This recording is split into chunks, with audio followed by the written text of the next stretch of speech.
I want to congratulate the German organizer, especially who are present here, যারা গোয়ালতোড়ে আজকে এই solar power project প্রায় 1000 acre জমিতে তারা 112 মেগাওয়াটের সোলার পাওয়ার উদ্বোধন করছেন। আজকে এটা রেডি হয়ে গেছে।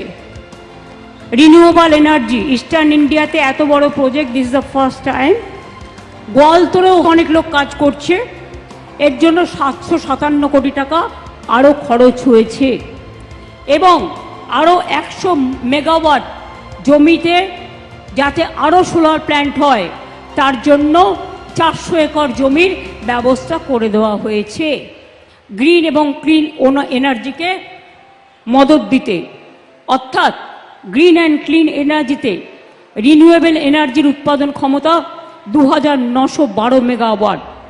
প্রায় 8 লক্ষর বেশি মানুষের কাছে সরকারি পরিষেবা আমরা পৌঁছে দিতে পেরেছি।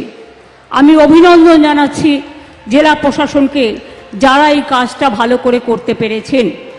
আজকে এই অনুষ্ঠান থেকে 321টি প্রকল্পের উদ্বোধন, তাতে 2243 কোটি 92 লক্ষ টাকা খরচ করা হয়েছে এবং এর মধ্যে 212টি প্রকল্পের উদ্বোধন যেটা আজকে করা হলো 1850 কোটি 52 লক্ষ টাকা।